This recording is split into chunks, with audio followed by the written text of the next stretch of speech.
Yo, what's up, guys? Damnation-n-Hellfire here, as always. And as always, we got Ross Crow, who just got hit before before I pushed the live button.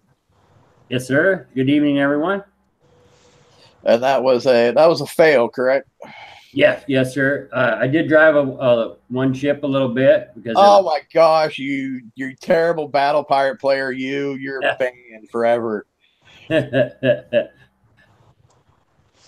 But yeah, it was a fail. And we also got Toxic with us, G'day everyone, how are we? making a guest appearance. And we got Doomsday Rebel.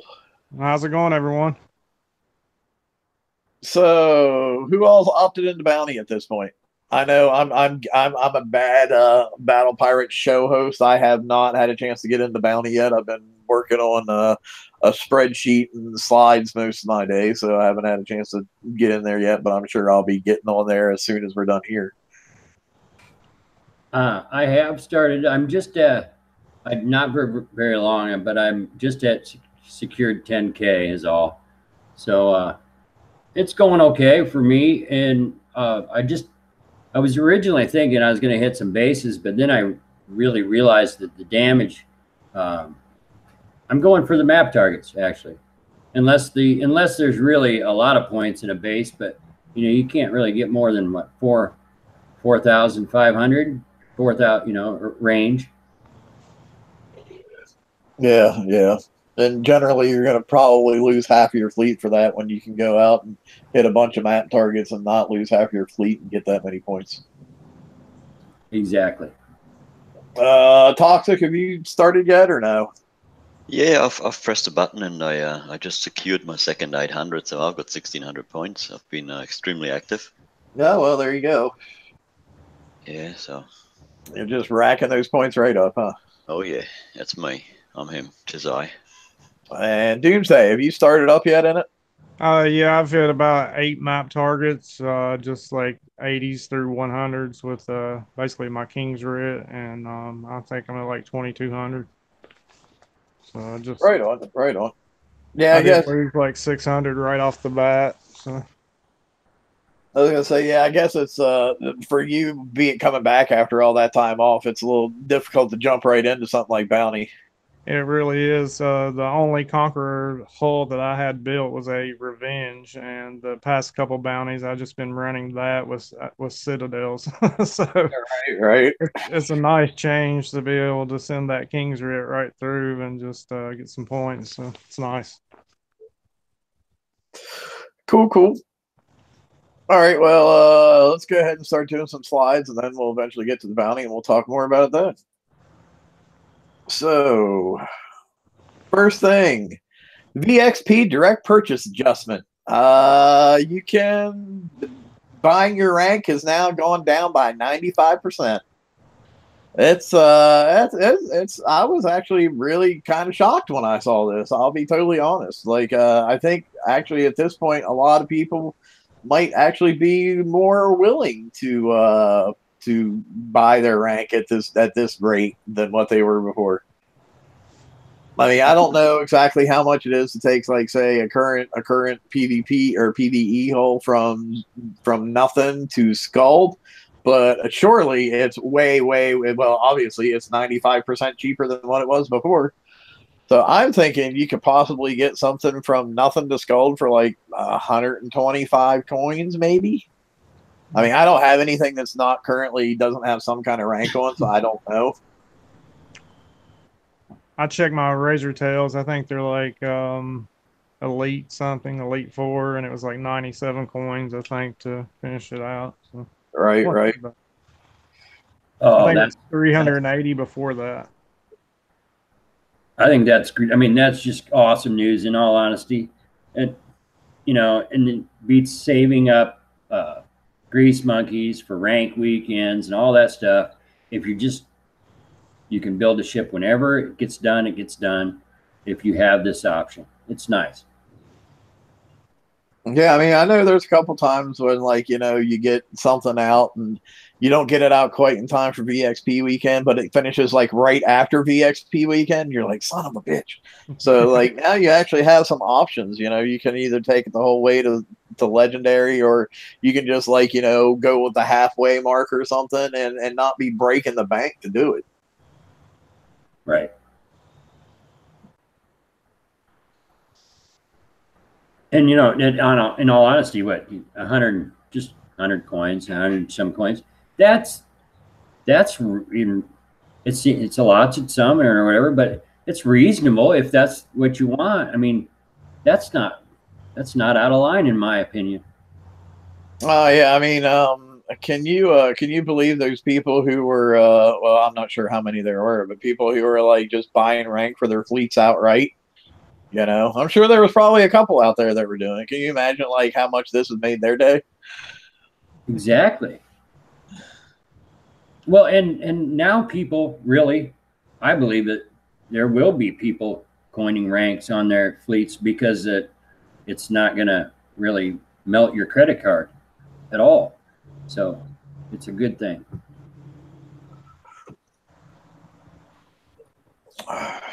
We got a couple TLCs going this week. Sure, we got the Hidden Depth campaign, and it started Tuesday, October 16th at noon, and it's also going to end on Tuesday, the 23rd at noon. It says a traditional PvE campaign that awards the Fangtooth flagship blueprint, build tokens, and VXP tokens. It does require the PBX payload special ownership to be able to enter this campaign. And the first prize pack, you're going to be awarded the Fangtooth, the Delirium Torp, and the Advanced Torpedo Tubes, along with 5 one-day Fangtooth build tokens. Now, in prize pack 2, you pick up 6 Fangtooth build tokens and 5 6,000 VXP tokens for the Fangtooth. Prize pack 3, you're going to pick up 7 build tokens for the Fangtooth, 5 30,000 VXP tokens. And then in the final prize pack 4, you're going to pick up the Phantom Fangtooth, 3 skirmish class build tokens. That's big. 3 Yeah, skirmish. Just to interrupt for 1 second, like that literally is probably the only thing 90% of people doing this TLC give a shit about. Right. And so that's big, you know. And then 1 day Phantom Fangtooth build token times 20. Also, Fangtooth build tokens times 12. So we're talking just a massive number of Fangtooth tokens and Phantom tokens for that matter. And along with 3 days skirmish class, which is the current needed, you know, for everyone. So this is a good campaign.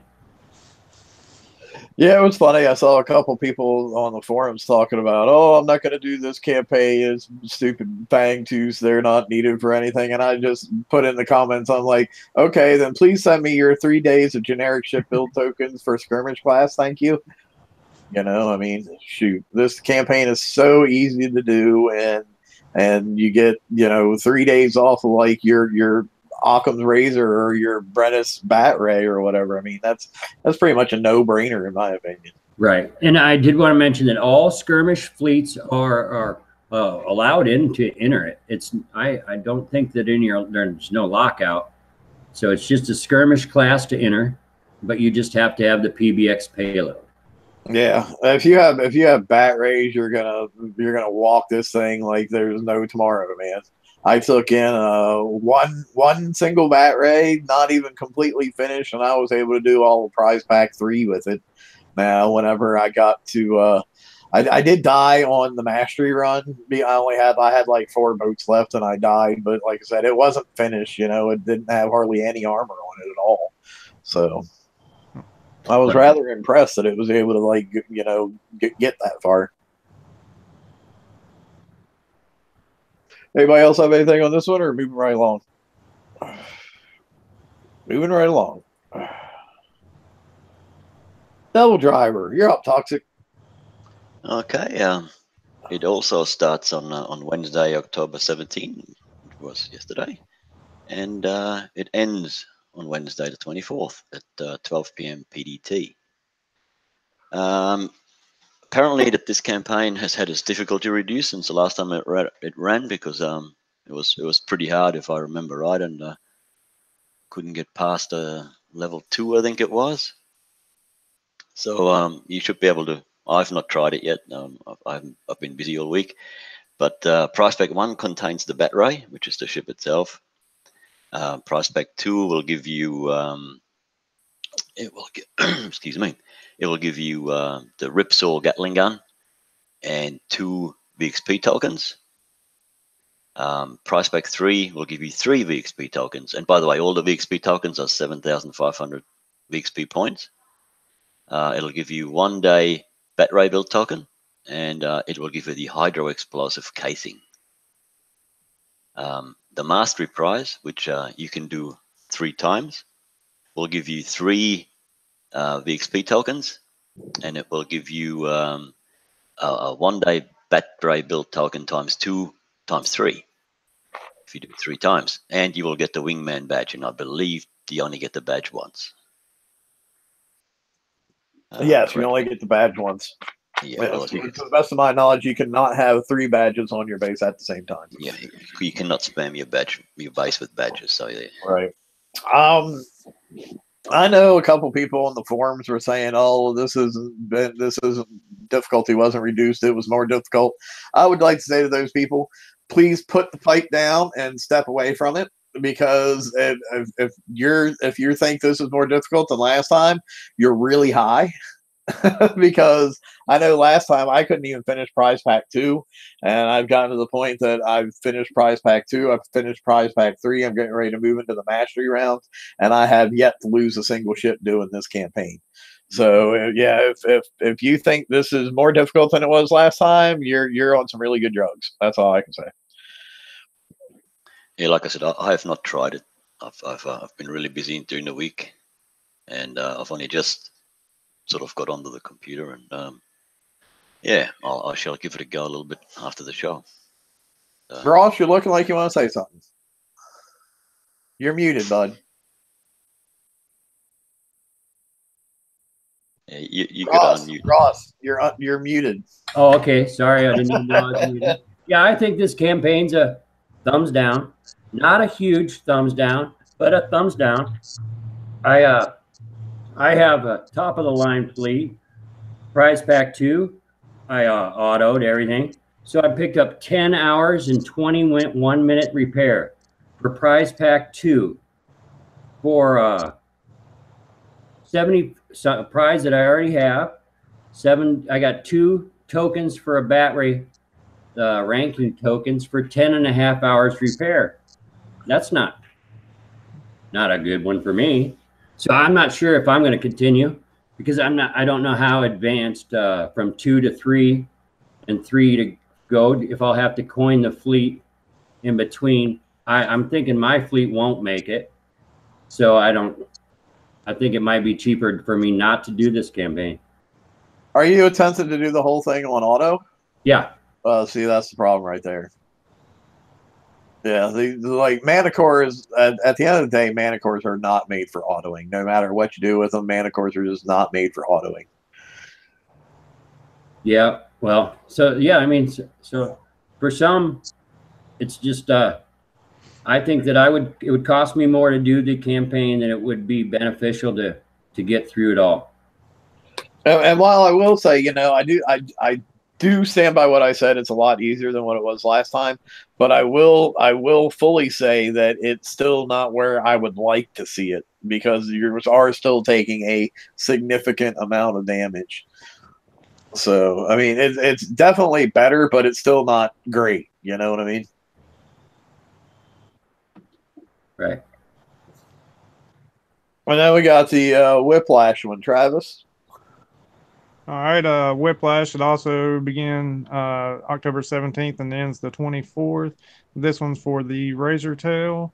So the first prize pack, you'll get the hull itself. The second prize pack, you'll get the Needler rockets and the 7,500 VXP for the Razor Tail. You get 2 of those. Prize pack 3, you get more VXP tokens, a 1-day Razor Tail build token, and the Wave Driver special. And then the Mastery round, you get more tokens, let's see, is that a build token times 2? And then the Razor's Edge badge. Or as we like to call it, the cokehead badge. Yeah, but I mean, yeah, pretty much it's pretty much the exact same campaign as the other one, only it's for different prizes. Yeah, and I can't do it. I just have 2 mana cores built, and then 2 hulls with weapons and specials and no armor. And I can get through a couple of rounds in prize pack 1, but I saw real quick I probably wouldn't have made it past 4 or 5, so I just aborted.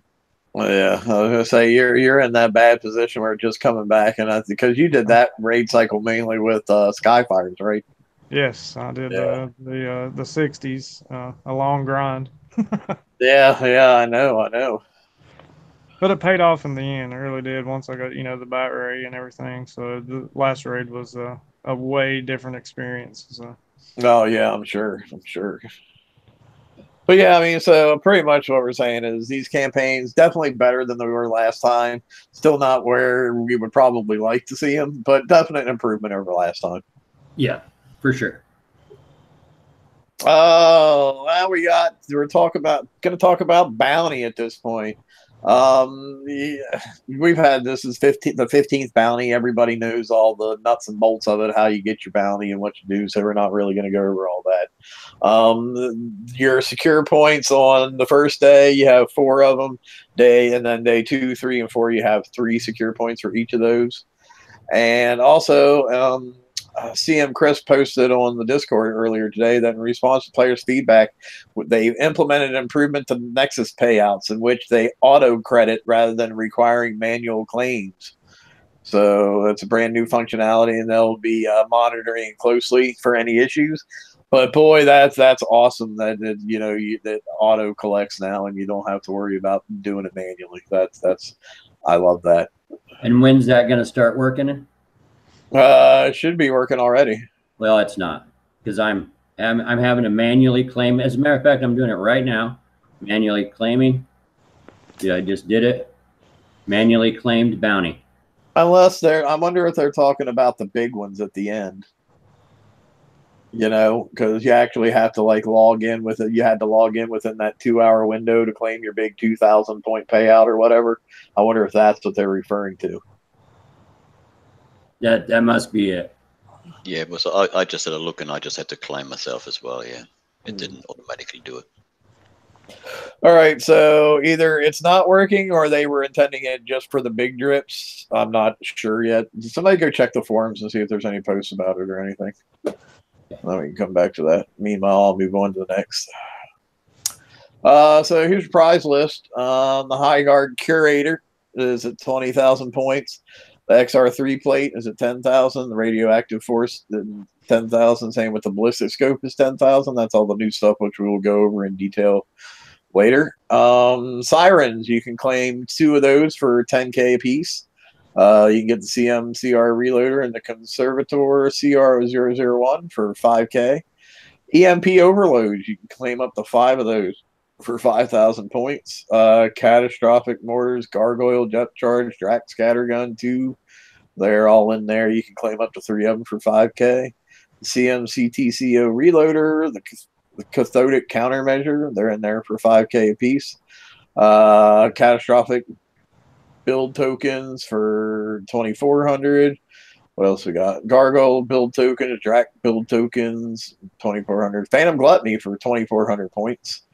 Precision Missile System, Siege Missile D55X, Missile Storm Cruiser, Defender class tokens, 1-day Defender. They have the build tokens and the BXP tokens there. You have Conquer build tokens, Conquest Yard tokens. All those are at 2,400 points a piece. So let's see, the Chromium Overlay, Model Missiles, Amphibious Missile Systems, regular Gluttonies. Oh, that's 1,700 points. Then the Hardlock Alpha Behemoth and tokens for that. 1-day Structure build tokens, 12-hour ship build tokens, Valiant build tokens, compressed corrosion canisters and Calamity scatter guns and Valiants. I guess out of all the smaller stuff, I would probably say Well, I mean, obviously, you're always going to be wanting to look for structure build tokens right now, the 12-hour ship build tokens. I'm not sure why they have the Harlock Alpha Behemoth in there. I would have thought maybe like an Omni would be a better choice for something down at that level. But what do I know? Gluttony. Gluttony is still really good. You know, I know people who are doing all their bounties currently with gluts. So Gluttony is still really good if you don't have that. Same with the Phantom Gluttony then to go with it. You know, Conquer build tokens always good. Defender build tokens always good. Conquest yard tokens, the 1 days right now that you can get 5 of them. For those of you guys who don't have tokens to upgrade your Conquest yard, good place to get those. So yeah, that's my picks in the lower level stuff. Did anybody have anything else they wanted to add in there?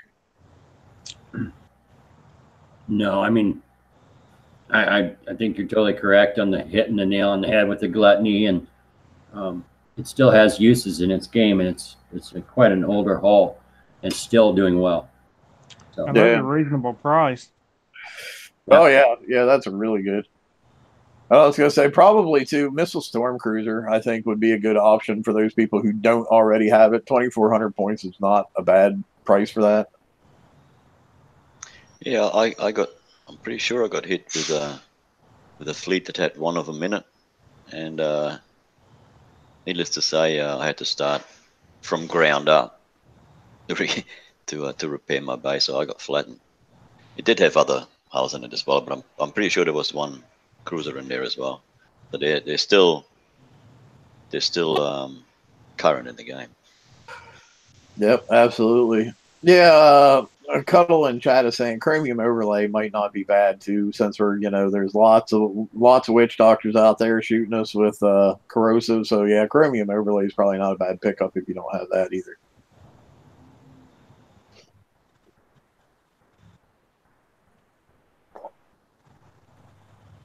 So let's talk about the big prize. Go, Ross. okay, it's the High Guard Curator. It's a Legion Defender hull, class 7. It's 20,000 tons. It does have armor points of 2,327,500. It is a flagship only. It carries thrower bonus and ballistic bonus. So the thrower range boost on it is 13%. Ballistic damage is plus 50%. It has an accuracy boost of plus 25%. Ballistic range plus 70%. That's pretty huge. Ballistic reload also at 50%. Radioactive reload the same, 50%. Launcher range plus 17%. Countermeasure range plus 25 and countermeasure reload plus 125. Anti-mortar reload plus 50%. Has stock evade at 25%. Ballistic and radioactive deflection at 562,144. Its defense handicap 100%, as of most all hulls. It carries the pass-through standard in all groups, 360. This does actually turn. It does not. It's a stationary ship, but it has turn speed of 30 and map speed of 50. Thermal. That's the definition of sit and spin, right? That is it. Well, sorry, Ross, but that makes me think. We had that discussion a while ago, that we were saying, why do they turn? And I don't know whether it was Damnation that said it or whether it was you, Ross, that if the ship points towards the attacker, it's more likely to hit or something, or the countermeasures work better that way or something like that.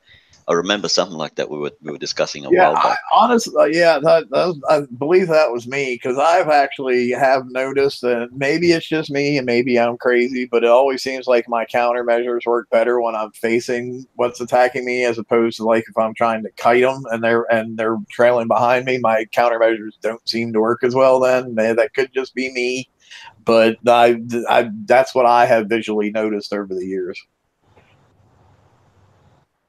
No, I'd agree with that. There's definite differences from the points of where you're attacking. So I'd agree. All right, sorry, Ross. Well, it does have thermal imaging 95, which is really, really good on this ship. It does 30-minute repair.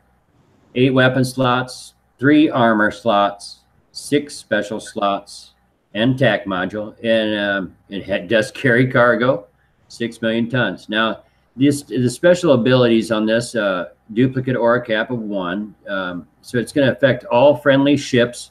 It's going to boost their accuracy 15%, ballistic reload 40%, radioactive reload 40%, and it will affect, I guess, only defender class. So let's cut to the chase. What do you think? Well, you know, it's just along the lines of the curator, in my opinion. And it doesn't have anything that stands out above anything else. It's just the same old, same old. So it's a decent haul. Its numbers look good. Just along the lines of what I've been seeing lately. It's nothing. I don't think this is a make or break for sure. I don't think that adding one of these in your base will keep you from having your base smashed at all. But the stats look good. Yeah, I'd say like I don't see any reason that I would want to build the flagship version over the regular version. I really don't. You know, I mean the special abilities just do not catch my eye at all. No, and they only go to for defender class. Well, that would be itself, you know, in my guard. So no. Let me ask you a question. Since you know, I've been out for a long time of the game and coming back, you know, and you know, base hitting's changed a lot. But for me, looking at these stats, what if it was like, say you had a base with like, you know, 8 ballistic turrets and then as many radioactive turrets as you could get. And even though, you know, some of the attacking hulls have such high evade, what if you put like old school weapons like disruptors and stuff like that that'll, you know, like the assault cannons that'll really reach out there and start slowing them down, and then, you know, you're already building up, and then the lockdown rockets will hit them on your next ship. Maybe it's I don't know, maybe there's a use for it that way. If you're like really, if your base is really loaded for this damage output, to match it, to maximize it, to try and, you know, take out some of the higher ballistic hulls, you know. Well, I mean, I guess the big problem with that though is like the aura doesn't buff the turrets that you have in your base. It only buffs the ships. Oh, okay. Yeah. You know. And quite honestly, stuff like lockdown rockets and the slow down assault cannons and stuff like that aren't near as effective as what they used to be, because like everybody runs like tac field resistance and slow down resistance now. So like lots of times when I see stuff come through my base and it gets hit by a slow down effect, I can't even tell if the slow down effect did the damn thing or not, because it's just like, oh no, it went from like 9 billion miles an hour going through my base, and now it's only doing 8 billion miles an hour through my base, you know. Right. But yeah, I mean, like honestly, I'm still running the Omni Behemoth in my base, and I would definitely not replace the Omni Behemoth with this. And I'm running the High Guard Warden, and I would not change my High Guard Warden for this. Because the High Guard Warden has a really large aura, right? And this is just affecting, it doesn't really have an aura, it just affects your defender ship, so. Yeah. I mean, I don't know. Like I said, it's okay, I guess, for somebody who doesn't have a better defender flag. I just think there's definitely better defender flag options out there. Like I'm still running my Omni Behemoth from like, what was that, like a year and a half ago that we got her or whatever, and that thing still stands like a frickin' rock, man. I'm amazed at how well that hull still does after all this time. I will say this about that hull though, the actual sculpture of it itself, and the, you know, the design where it kind of looks like a sort of a spider looking, I don't know. I think it's pretty great. mean looking. It's a shame it doesn't, you know, the stats don't match the artwork.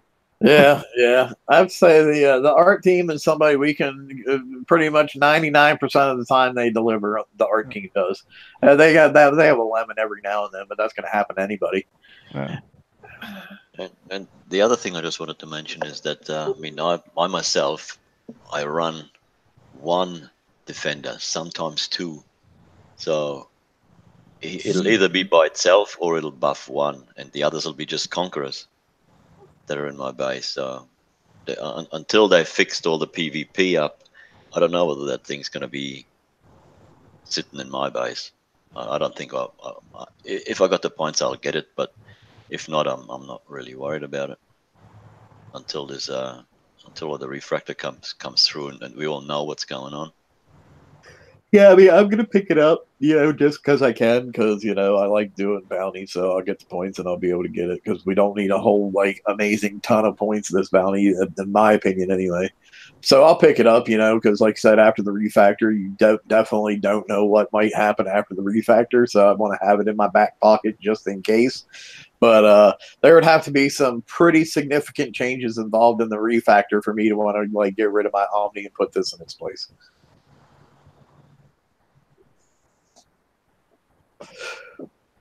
So we're I don't really want to say necessarily a thumbs down, but I guess we're more of a thumbs sideways on this guy, No, let's be honest. I'm a thumbs down. I was trying to be positive, but let's be honest, it's thumbs down for me.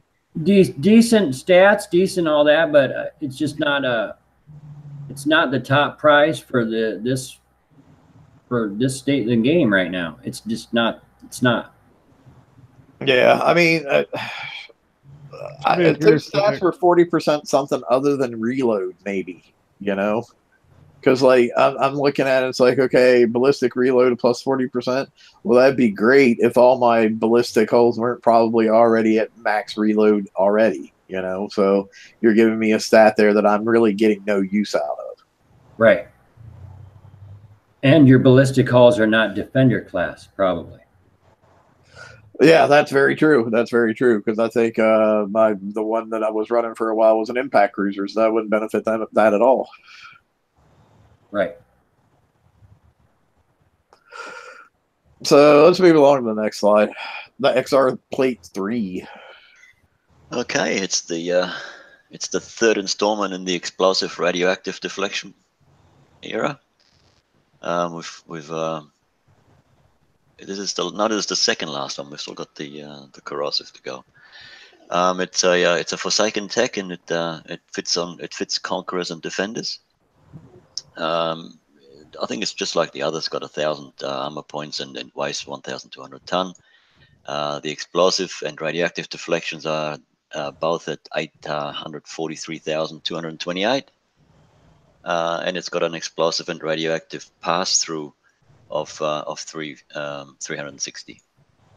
The repair time is 15 minutes, and just like all the others, you can only fit one onto each of your ships. So yeah, it's the long-awaited, which we probably should have gotten a long time ago, XR Plate 3. And yeah, now we're just waiting for the last one. It's just the C whatever it is, something rather. Yeah, the CTCO. See, that's the one. Yeah, I mean, there's not a whole lot to say about it. It's good. It's going to make witch doctors take even probably less damage in your base. Congratulations, everybody who has witch doctors is going to be slapping these on. Now you're going to, instead of taking 53% damage walking through a base, you're probably only going to take like 46% damage walking through a base. So congratulations. Yeah, so just another refit. Yeah, right. Ballistic scope is up next. All right. The ballistic scope is a powerful conqueror and defender special that increases the range of ballistic weaponry in exchange for reduced ballistic firepower. It's draconian tech. The whole class is for conqueror and defender. It is a tier 7 special. It'll add 15% to your weapon weight, and the attack and ballistic damage is decreased by negative 35%. And the ballistic range is increased by 9%. So that's 35%. That's a lot. I was expecting it to be like 25 or maybe 15, but Yeah, well, I mean, I think this is pretty standard stats for all the scopes that we've had at this point. Yeah. You lose a bunch of damage, but you get a little extra range, and that was good for when sloths were really big. That was kind of good because you could remote target from that much farther out now. But now that Yeah. sloths are kind of on their way out the door, it's like, well, this is a little late in my opinion. But I mean, we had to have it since we had all the other ones. So there it is. And then we have radioactive force, Ross. Yeah, this one's Draconian Tech, and this goes on Conqueror Defender only. It's also tier 7. It's going to be along the same lines as the last special, other than this is for radioactive, and this one here is going to decrease your range 9%. However, it's going to increase your damage 35%. So it's basically along the line, same things we've seen in the past, except for this one's now for radioactive. This will have its place for sure, as do some of the others, Actually, with the CTCO armor starting to come out, I'm actually starting to see potential for Ifrits a little bit more as far as base hitters. So this could very potentially come in handy for people who want to go that route with hidden bases. Right. Yeah, this is a good special. And it's got a muffler. Look at the exhaust pipe. Yeah, I know, right? Right. It does look like a muffler, though, doesn't it? Yeah, maybe that's. I guess it puts out a little bit of extra like radioactive ignition there, and then when the big stuff comes out of the big barrel, it hits that and ignites even harder. I guess is maybe the way that works. I don't know. Looks like a flamethrower of sort. Yeah, that's some Reaver redneck tech right there, man. Right. So yeah, the top part is the flamethrower, and this one down here is just a little propane tank to give it a little extra oomph when it comes out and give you that extra 35% damage. Anyway, bug fixes. Launch fleets were unable to be recalled or selected on the world map and the fleet manager system. Apparently, they fixed that. And also today, the big boss, the Kicks Just Mike, the GM of Battle Pirates, is now on Discord. So if you go there, you can talk to him. Don't be a freaking tool when you talk to him, man. Dude just doing his job. Don't go in there and be bashing the shit out of him. I actually talked to him for a little while today. He's actually a really nice guy. He's been in this industry for quite a while. So he kind of knows what he's doing, and he is trying to get stuff turned around. As you can see, I'm going to skip ahead a couple slides real quick because I'm going to read that comment that he posted in Discord earlier today. He was just talking about the game, and it said, basically, he said, PvP is a very desirable way to play most mid-core to hardcore games. Battle Pirates was born out of wanting to build fleets and attack other fleets and other player bases. Somewhere along the way, we stopped focusing on building a rewarding and engaging PvP experience. The outcomes are too binary, and winning and losing was not always obvious based on the information that was presented. To refactor PvP, it has taken a large team of designers, product people, and engineers many months to rip out all that was wrong with it and basically start over with design goals that should give you great comfort. Gone are the overly complex damage formulas. We are striving to build a world where base design matters more, and the choices and flexibility are very interesting. A world where attacking and defending aren't always an all or nothing outcome as it currently appears to be, and one that on balance feels fair and is clear as to why you won or lost. Hopefully, when it goes live, you will like the direction it is going. That said, it won't be perfect, but it will be a marked improvement. The path to perfection or progression from it will result with the playing community engaging in PvP activities on a large scale. We will take in both anecdotal and empirical evidence to adjust the experience when we can as warranted. This is the type of answers you will get from me. Not a ton of specifics, but lots of directional content. I hope this is the type of response that will be helpful to some of you. If nothing else, I now have managed your expectations. So there you go. That's what our GM of Battle Pirates had to say. So just basically, it's one thing to hear the developers say, "Yeah, PvP's a mess, and we're working on fixing it." But when the GM comes out and says it, that in my mind anyway, that has a little bit more weight. So I don't know what the rest of you guys feel about it. Well, it's good that they're taking notice, because when Kickstarter always launches, their games, you say like Battle Pirates, War Commander, and Vega. The team was always really active in the beginning. Like they had bases in the low sectors. They were, we were battling the CEO, the community managers, the art team, everybody. So it's kind of cool to actually see somebody actually take a viewpoint from inside and say, hey, this is where it started. Maybe we need to go back to some of that, because that's what we all loved. I mean, that's what made YouTube videos popular, was base hits. Nobody wanted to see people running a raid over and over. Yeah, they wanted tips, but the community was founded on PvP. So yeah, and I'm sure like when they did that last big survey that they did, when they talked about what do you spend most of your time doing and what would you like to spend most of your time doing, and those responses, they really saw where, oh, okay, well, the ball is not where it needed to be at all, because I can guarantee you 99.9% of those people said I spend most of my time doing chores or raids or this or that were PvE stuff. And when it got to the point where what do you wish you spent most of your time doing, I can guarantee you at least 75 to 80% of those people were like, I wish I had time to be doing PvP, but the way the game is structured now, I don't. That's very true. Yeah. But in being the tinfoil man here, it's not really much difference as to what we got told by the Kicks podcast, not podcast, the Kicks videos and whatnot, the show with Wrong Thinker and the CM Chris. They've basically said the same thing.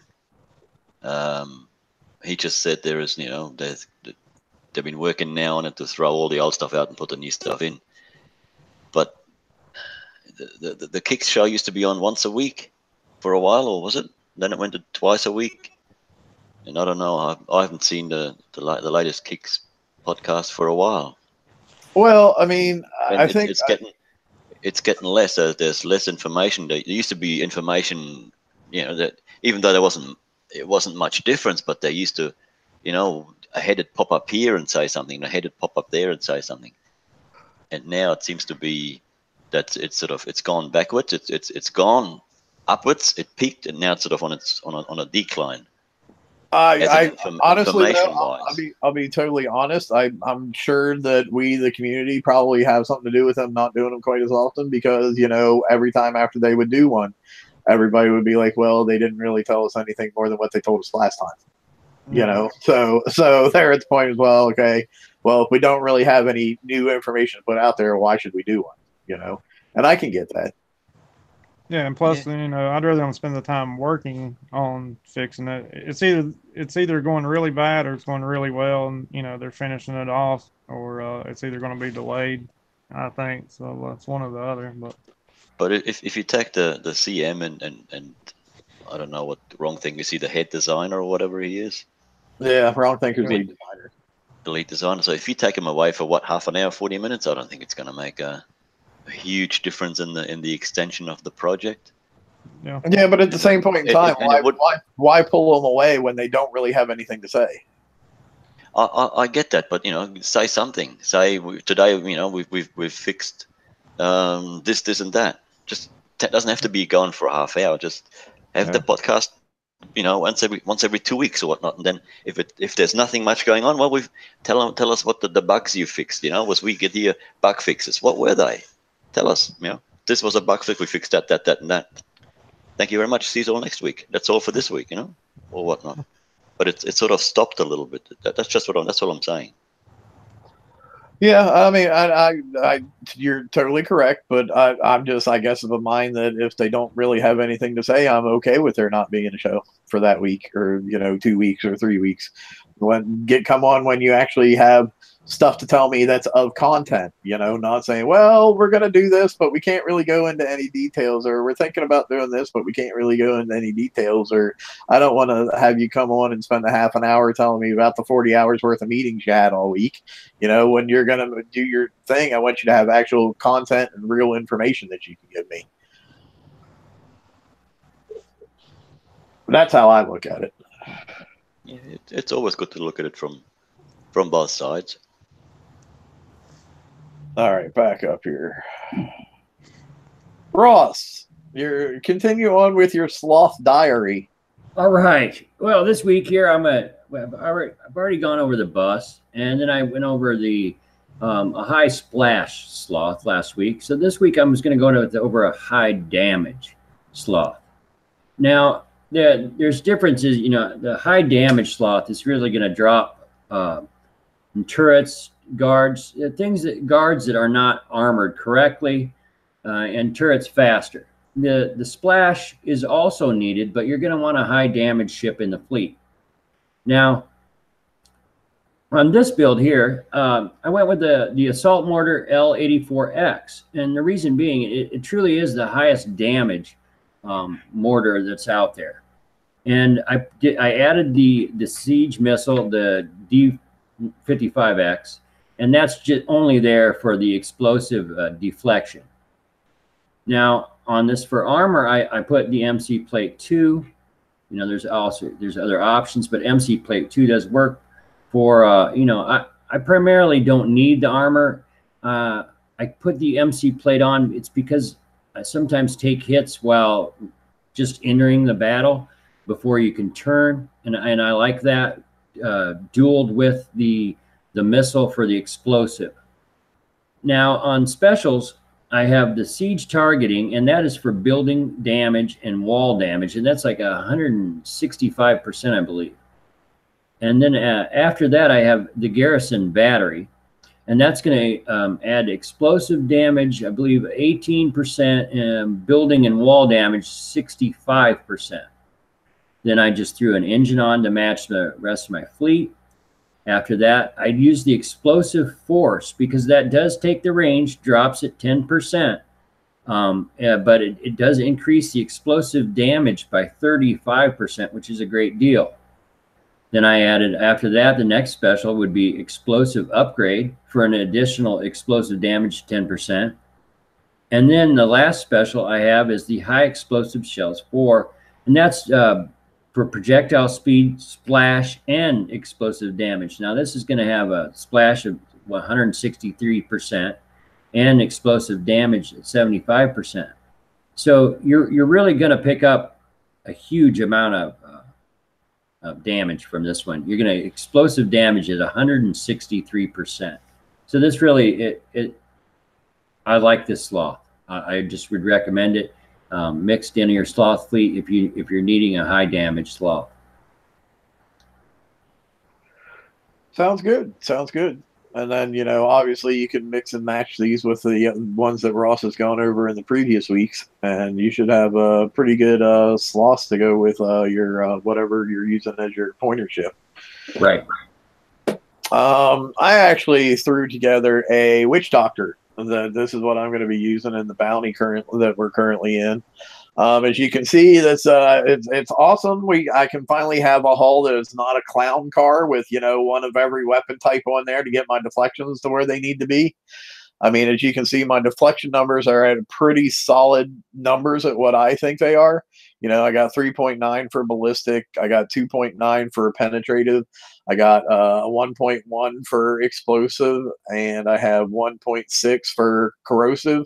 The concussive is my lowest at 210K, but honestly, I haven't really found that I need more than that for concussive. And my radioactive is pretty stout there at 1.1 million as well. And, I actually managed to get 6 of the correct weapon types on a hull. Like, when was the last time we saw where you could actually do that? I mean, that's pretty awesome in my opinion. Special wise, I just got siege targeting, garrison battery for the damage buffs and turret defense and whatnot. I use oh crap, what is that? Strike System 5? Is it? Yeah, I think it's 5 because that's actually like the fastest engine that we have in the game right now. Other than I think Magnus 3 is a little bit faster, I think, but you don't get any kind of turn speed with Magnus, which is Right. cool. And then just like the specials, I got shielded circuitry on there, corrosive canisters, and barrel system.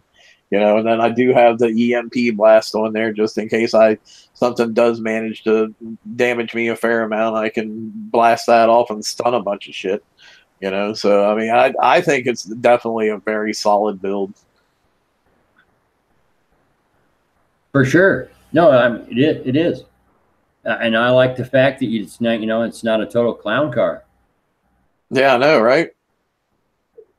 So yeah, it's definitely good to see we can start using the hulls with the weapons they were intended to be used for. And Travis, you wanted to talk about using Puffin to play Battle Pirates. Yeah, this is currently the way that I play. Just until I get my internet turned back on. But I've seen a lot of people on the forums and different pages, asking how to do it. So I threw together just a little run through. Step one is you got to get access to the game.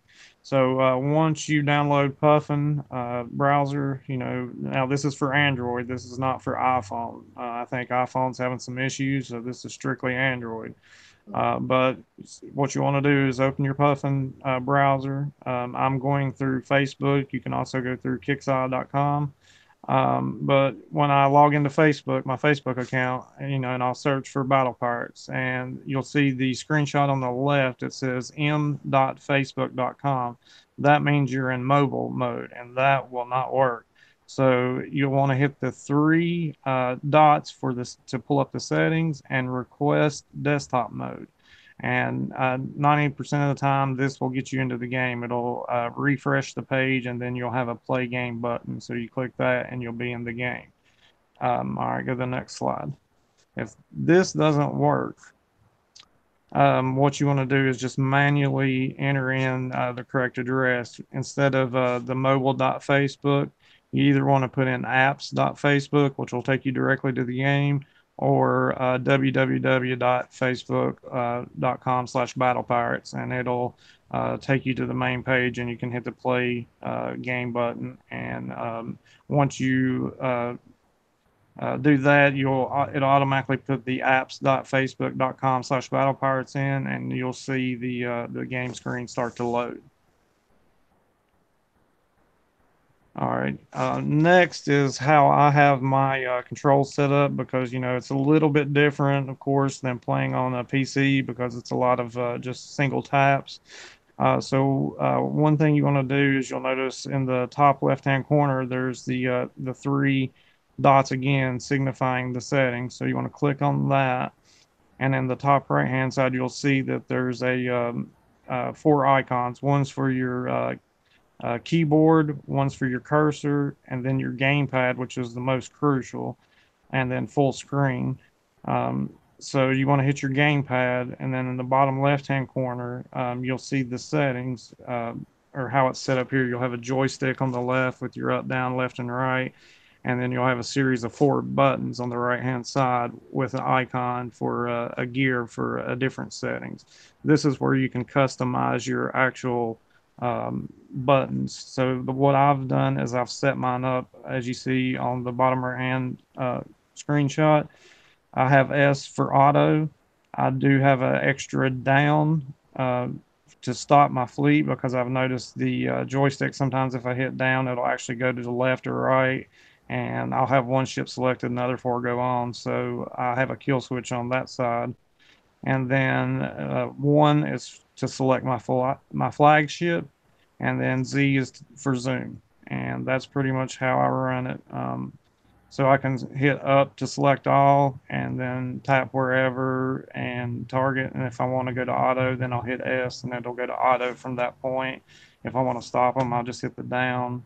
If I want to pull my flag apart, I'll just hit one and pull it over, and then hit up and select all, and then take them where I want them. But if you go to the next slide, this is more of the, I guess, the cursor part. I use it just for setting up ships or, mousing over to see stats. So you do the same thing. You hit your little three dots to pull up your settings. You pull your cursor up, and then you can mouse over any weapon or slot on a ship to see, the pop-up menu. And then the bottom right hand screen is pretty much the same as, like I said, when I go into a target, the first thing I do is I hit up to select all my ships. Then I'll tap anywhere on the water to send them where I want them. And then you can tap on any turret or ship or whatever to select them, but be ready to, tap again on the water to send them back the direction you initially sent them, because you don't, there are shift functions, but I found it was a little bit difficult on here. So I just kind of just click my ass off and get them going where I need. So, but that's pretty much it. You're play on your phone. You're a much better man than me, dude. I couldn't even imagine trying to actually like play the game on nothing but like my tablet or my phone. Like, shooey, I'd drive me crazy. It's actually kind of fun once you get used to it. It's actually really cool. And I hate to say it, I built a computer to make video games, but my phone plays this game better than my computer. That's kind of messed up. So yeah, okay. Like for me, I have fat fingers though, so I could just see me like, I try to hit select up to do what, and they'd be like, I'd hit everything around the up as well, and I'd just be like not doing anything. Oh, it's happened. You can get those selector pens that you can use so that cuts the fat fingers out, but my my eyes, I got eyes like a bat. It's like, yeah, you can't see for nothing. There's like, that's one kind of hindrance on playing on Puffin is the zoom level, and I wish there was a medium level, because you either got really far out or really extremely close. So it would be nice if they would add an additional 50% mark in between the two that they have, because a lot of the assets in the game, the art assets, have increased in scale, but and the bases have increased in size. So on a lot of monitors, they fill up the whole screen and then some. So it'd be nice if you had an additional zoom out level. I would agree. I think you covered this really well. I'm a Puffin player at times. I've gone to the HQ for other things, but there are many things on the HQ app you cannot do. You can't do any interaction through comms. So through Puffin you can. Yes. And I'll tell you a trick about that. You'll want to hit your this area where you can type. You want to tap it once and then tap your keyboard icon, but then you want to hit one letter before you try and type anything else, because for some reason, if you keep trying to type, it won't do it. But you want to hit one letter and then scroll the screen to where you can see what you're typing, and then for some reason it'll type just fine. But it's like, if the keyboard covers up the screen, it like freaks out, or it's just like a little bug, at least on my phone, and it won't type it. So same with me. Yeah. Yep. Cool. So yeah, it's definitely, like I said, I know a lot of people have been asking about this on the forums and whatnot. So now we have a little tutorial for those people to figure out what they're doing. And yeah, this is, I mean, the HQ app is very nice, but like I said, there's a lot of things that you can't do. Like well, for example, you can't drive on the app. Everything is auto on the app. At least if you go through Puffin and play, you can actually do a little bit of driving. So.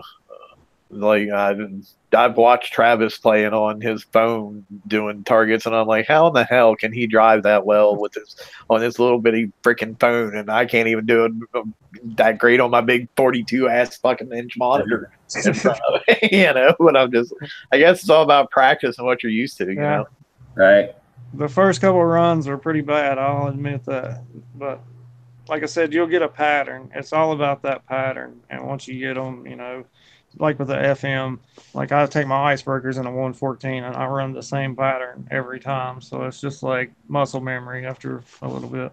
Yeah. Well, I guess like with having that little screen too, you have to concentrate so much more than what I do with a big 42-inch. Because like the more you have to focus on something and concentrate on it, the better you do. But when you have a big screen, you can see everything fine. You get a little lazy, and you're like, "Oh, I'll just go over here. Oh shit, I shouldn't have done that. Oh, I'll go over here. Oh damn, I shouldn't have done that either." So yeah, you really got to pick apart small pieces of a target, like in the raid. I could see like a group, like one group, and then I have to scroll up to the next group. You were trying to say something toxic. Yeah, as you all know, I'm mechanically inclined. I screw up everything, but I reckon following that, I could almost do this on my own without help from anybody else. So it was well explained, yeah, and well illustrated. Yeah, it was well done, Travis. Thank you. I knew I grabbed him for a reason. I agree. So I think that's pretty much it for the slides. You guys have anything else you want to talk about? Not really. We're in the middle of bounty. It seems looking out in the world, it does look like it's going well. The points are not off the charts that you need that are required. So, I think today is a good day in Battle Pirates. It's not a bad day. It's nothing great, but it's a good day. I know I would like to say keep an eye out on the page. I do have a spreadsheet calculator that should be out in the next day or two that it might come in handy for a lot of people, because as we're getting into these big, huge defense percentages, like where that decimal point lands is very important sometimes, and the amount of damage that you can absorb. So I'm going to be putting out a spreadsheet calculator that's going to give you information on that, and like how when you add your defensive specials on, what your defenses actually end up being, and then how much damage you can absorb based on what your defenses are. So keep an eye out for that. That should be out. I would love to see it out later tonight, but I'm going to be more realistic and probably say it'll be sometime tomorrow at the latest Saturday. And I'm just going to have instructions with it, how to use it, but I'm also going to do a little YouTube video on how to use it as well, and the link for it will be on the file itself. So, yeah, keep an eye out for that. I think a lot of people might find that to be a very useful tool. Awesome. Look forward to it. Anything from anybody else? Chat, you guys got anything before we jump off here? I'll give them a minute to catch up because I know there's a delay there. So, yeah, and hopefully my base guard is finished refitting now, so I can go in and put my guard back in my base and hit the join bounty button, and go rock some bases out. Rock some of your opponents, eh? I don't know. I'm feeling froggy today. I might actually go hit some players. Fair enough. I have two witch doctors built, so like, why wouldn't I go hit some actual players? Maybe. Yeah, I got leveled in like the first 2 minutes. Like I went out and I hit one of your opponent bases, and it was like the only thing that was alive was the dock. So I was literally in the base like for maybe like 20-30 seconds. Had to go all the way up to get it, and then I come out and then I'm looking for another target and whatever. And so I find one and I go and I hit that one and I come out, and the next thing I know my base is leveled and I like lost like 565. I'm like, oh no. It's like in 2 minutes, man. Like it could be worse though. I remember I think it was 2 or 3 bounties ago. I like fell asleep and forgot to bank before I went to bed. I woke up and I got hit and lost like 4,000 bounty or something. I was like, oh, that's pretty crappy. Yeah. And then in the time it took me to wake up, not only did I get hit once and lost 4,000 bounty, but then I got hit a second time before I woke up and lost like another 2,000 or whatever on top of that. And I'm like, oh, that freaking hurt. So, yeah, see, it could always be worse. You could always be me. So, yeah, but it doesn't look like anybody in chat has anything either, so I think we're going to call it here for the night. Thanks, guys, for coming out and watching us and participating in chat. You guys, it always makes us feel good to see people over there and, are enjoying what we have to say. And Give us a like, give us a subscription, and share us with your friends and send them over to the page. And we will see you on Saturday. And until then, for those of you participating, have a great bounty. Good luck, all. Good night. Hoorah.